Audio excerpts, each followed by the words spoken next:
So hello and welcome back to Books and Things, and welcome to another video. And today I'm going to be doing a "if you like this, you'll like that" video all about historical fiction.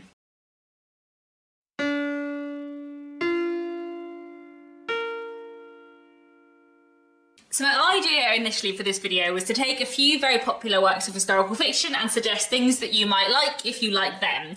It has got a bit out of control, by which I mean I have a very big pile of books beside me. Some of them, it's very clearly like one very popular book to one lesser known book, and some of them I really don't know which is the more popular one, or they're about the same. But regardless, I have a big long list of books which I think are a bit similar in some ways, and if you like one you might like the other, so I just thought I'd talk about them today and we're going to see how it goes. There are a lot, so I'm going to try and go relatively fast and just talk about a few things that link these books rather than what each of them are about specifically. So let's get started with the pair that inspired this video to begin with. So if you like The Remains of the Day by Kazuo Ishiguro, I would recommend The Key in the Lock by Beth Underdown. These two books are quite different in some ways, but they have a lot of things in common in the way that they look at memory and in the way that they kind of look at two different time periods but link them together. So The Remains of the Day is set partly in the 1950s and partly in the 1930s, and it's about a butler who in the 1950s is remembering the events of the 1930s and kind of assessing and reassessing his memories of those times. And The Key in the Lock is about a woman in 1918 looking back on what happened when she was a young woman in 1888 and assessing how the events of her life have been affected by that, and also kind of assessing and reassessing her memory. The ways in which both these books look at memory are wonderful. They have very different tones. The Remains of the Day is much more melancholy, and The Key in the Lock is much more kind of gothic, I suppose, but I feel like they have a lot in common in the way they look at memory and kind of link two time periods together. So I feel like if you like one, you will like the other. And if you like Fingersmith by Sarah Waters, I feel like you will like Frog Music by Emma Donoghue. Both of these are set in the 19th century, Fingersmith in England and Frog Music in San Francisco in the US. Fingersmith is about a pickpocket named Sue who gets caught up in a scheme to try and cheat a woman out of her money, and Frog Music is about a woman called Blanche and what happens when she gets caught up in a murder. Both of these books look at LGBTQ+ themes. Both of these books have so many twists and turns and are like real adventures, I suppose, where you just never know what's going to happen next. I love both of them hugely, and they're both very, very atmospheric, so I would highly recommend both of these, and if you like one, I think you'll like the other.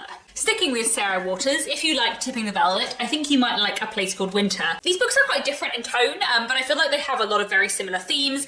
Tipping the Velvet is a kind of coming-of-age story about a young woman kind of discovering her sexuality, more about her gender and what she wants to do with her life in the Victorian period, while also going on the stage. And A Place Called Winter is set in the Edwardian period and is about a man coming to terms with his sexuality and ending up kind of after being disgraced within Edwardian society in England, leaving and going to Canada to try and build a new life for himself. I really like both of these books, and although they are quite different in tone, I feel like there's something about the way they kind of follow the journey of someone's life over several years and kind of see that person grow and find a place for themselves in the world.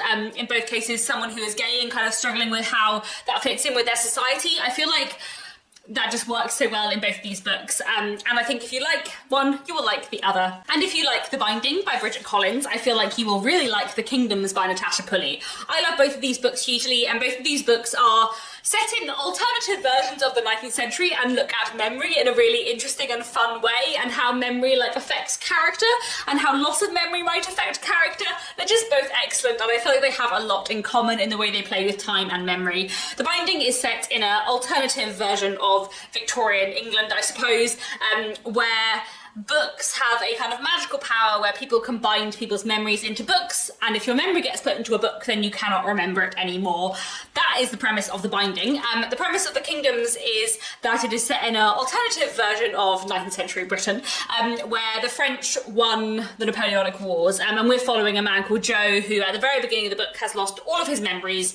He remembers nothing whatsoever, but one day he gets this mysterious postcard which says, "Come home if you remember," and has a picture of a lighthouse. So he goes to the lighthouse and everything goes on from there, and it's all about memory and time in a wonderful way. And I just feel like these books have a lot of themes and elements in common, and if you like one, you will like the other. Next, if you enjoyed Jonathan Strange and Mr. Norrell, I think you might like Death and Mr. Pickwick.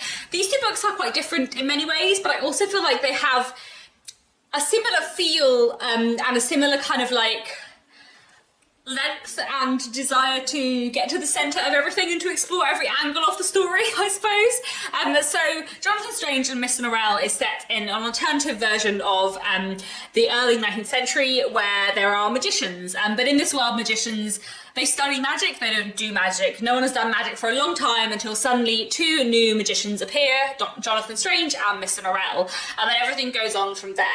And I love this book very, very much.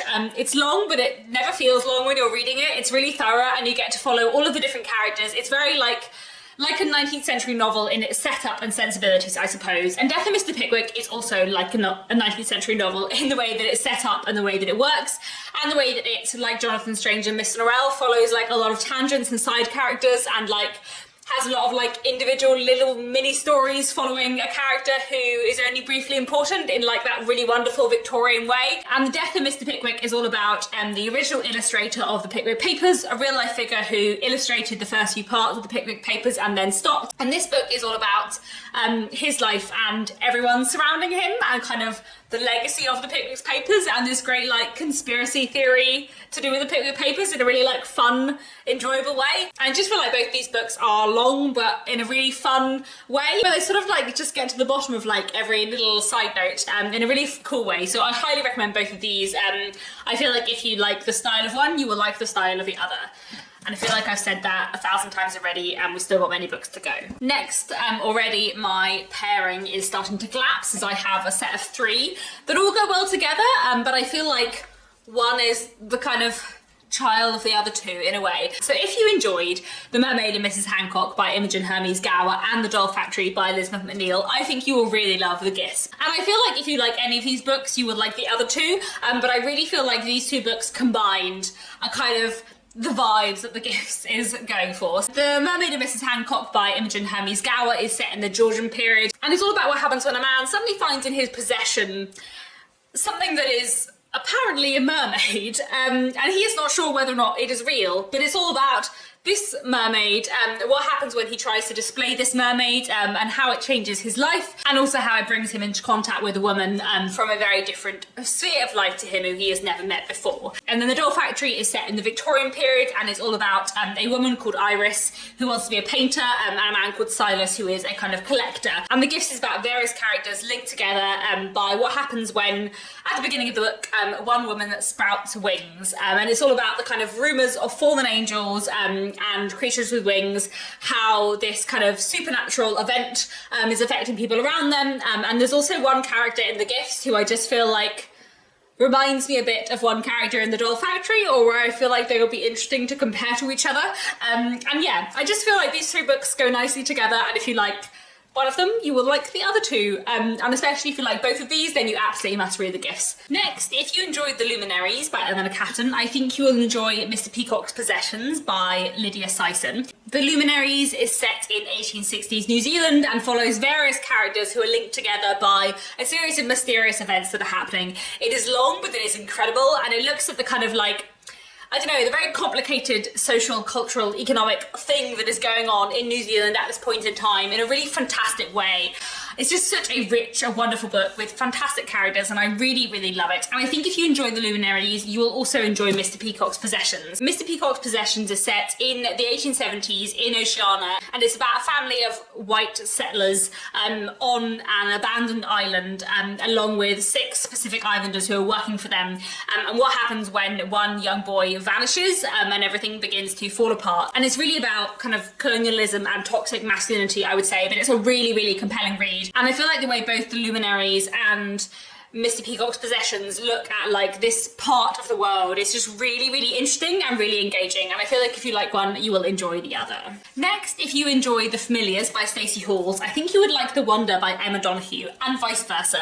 Both these books are really incredible, and both of them are really powerful in lots of different ways. Both of them have like a really good way of ramping up the tension in a very slow and wonderful way. But both of them are also kind of medical, and both of them look at like superstition. ideas about magic in a really fun and interesting way. The Familiars is set in the early 17th century, and it's about a woman who gets involved with someone who is then accused of being a witch, and she is trying to get this woman to help her with her pregnancy because she is very afraid, because she has had several miscarriages before and she's really struggling to keep her child, and she ends up getting involved, this woman who is a midwife, who is also accused of being a witch, and everything goes on from there.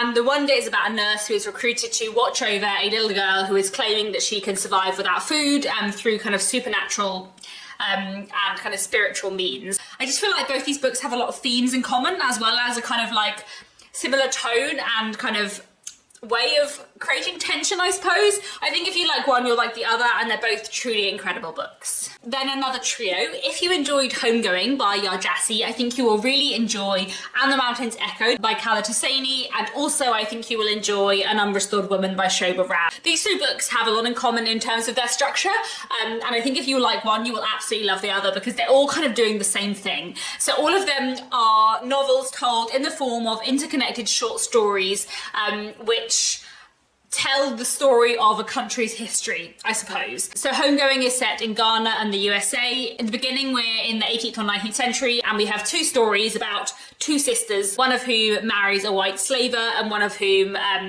ends up becoming a slave. And then we follow their descendants through the lines in Ghana and in the USA. Then And the Mountains Echoed consists of various linked stories which kind of span various different parts of the history of Afghanistan over the 20th century, and it goes beyond Afghanistan to a lot of different points in the world, but a lot of it is kind of focused on the history of Afghanistan, and it's such a moving and powerful, wonderful collection. Then An Unrestored Woman by Shobha Rao is set around 1947 and onwards, and it's all about the separation of India and Pakistan and the effect that this had on various people, chiefly on women, and the stories are kind of linked, as are the stories in the other two collections. These two books are all absolutely incredible, and they're really, really powerful, really wonderful, compelling books, and I all feel like they use the same form in a really wonderful, fantastic way. So if you like one, you will absolutely like the others, and they're all fantastic. I highly recommend them all. Next, if you like Regeneration by Pat Barker, I would like to recommend The Lie by Helen Dunmore, and both of them look at the effect of the First World War, especially on men's mental health. It's been a long time since I read Regeneration, but I really liked it when I first read it,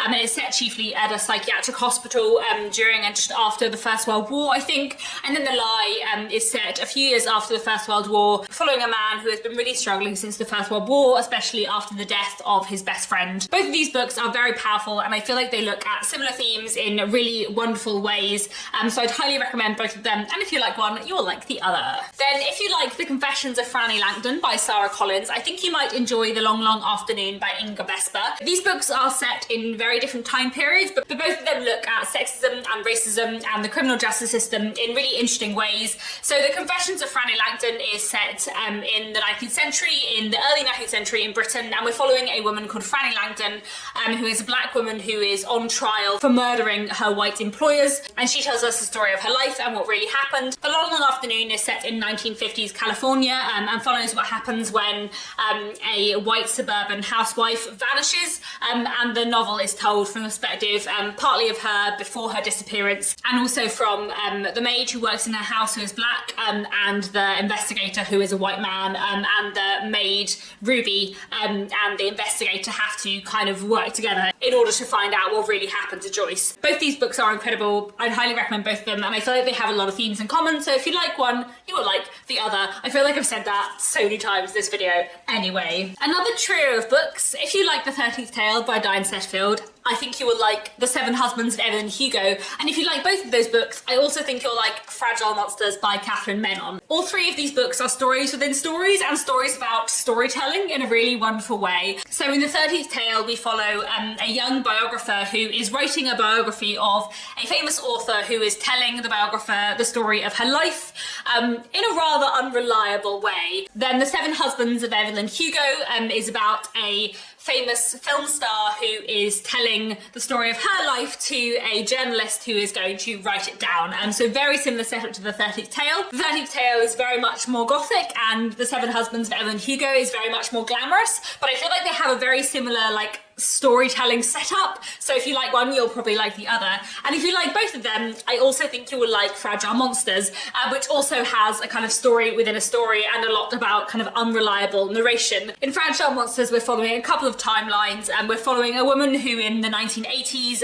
is going to visit her family in Malaysia, but then she's also looking back on the story of her family and her grandmother from the 1920s to the present, trying to piece together what really happened from her grandmother's stories. And it has a sort of similar storytelling setup to the other two, so I think if you like any of these books, you will like the others. Then two books that I think look really interestingly at the Second World War. If you like All the Light We Cannot See by Anthony Dewar, I think you would enjoy Half-Blood Blues by Essie Adujan. Both these books look at the Second World War, and both of them look at like different perspectives on the Second World War, I suppose. So All the Light We Cannot See follows two young people kind of in their teens, one of whom is a German boy who is kind of recruited into the army, and the other of whom is a girl who is in Paris when the occupation begins and is kind of taken out of Paris by her father, and she is blind, and we're following her and her father and their story. Then Half-Blood Blues is about various black musicians living in Berlin during the Second World War. They end up moving from Berlin to Paris because they're in danger being black people under the Nazi regime, but then Paris becomes occupied and things become more and more complicated. And we're partly following Sid and Hero, our two main characters, in the 1940s, but we're also following Sid in the 1990s when he and his friendship are trying to piece together what happened all those years ago. Both of these books look at the Second World War and events in Germany and France at the time, and both of them are looking at characters with a slightly different perspective. They're very different in tone, but I think if you like one and you find the themes of one interesting, you will like the other as well. One final trio and then we're done. And this is a trio where like one leads to the other rather than that the two either side would necessarily go together. Let me explain what I mean. So, if you like Hamlet by Maggie O'Farrell, I think you would like Once Upon a River by Diane Setterfield. And if you like Once Upon a River by Diane Setterfield, I think you would like In the Blink of an Eye by Ali Bacon. Hamlet is set in the late 16th century and is following the wife of William Shakespeare and her reaction and her struggles after the death of her son. And it's really all about grief and grieving a child and all about this kind of family unit. It's a really powerful book that I really would recommend. And I think if you like Hamlet, and if you like the way Hamlet looks at grief and family, you'll also really like Once Upon a River. So Once Upon a River is set in Victorian Britain and follows what happens when a man and a little girl are found having been injured in the river, and the little girl is not his, and he doesn't know where she came from. He was trying to save her from drowning, and no one knows who this little girl is, but she has appeared, and lots of people lay claim to her, including a couple whose little girl vanished some time ago. And I feel like that family and the exploration of their difficulties after their child went missing, that just kind of reminded me of Hamlet in some ways. Like, I feel like if you like the way family and grief was looked at Hamlet, I feel like you'll really appreciate how that storyline is handled in Once Upon a River as well. So I feel like if you like Hamlet, you'll like Once Upon a River. And then another element of Once Upon a River, which I really enjoyed, is the way that it looks at 19th century photography and like the development of early 19th century photography, because the man who is found with that child is a photographer. In the Blink of an Eye by Ali Bacon is all about the development of early 19th century photography. So I feel like if that was something you enjoyed in Once Upon a River, you will enjoy it in The Blink of an Eye, which is a wonderful book set in 19th century Scotland, all about the development of early photography, as well as about various other things, and it's a really, really incredible read, especially if this is a topic that you find interesting. So I feel like if you like Once Upon a River, you will like In the Blink of an Eye.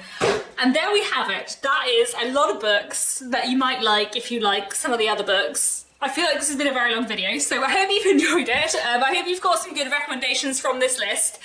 Do let me know down in the comments if you have any other similar pairings you would like to recommend.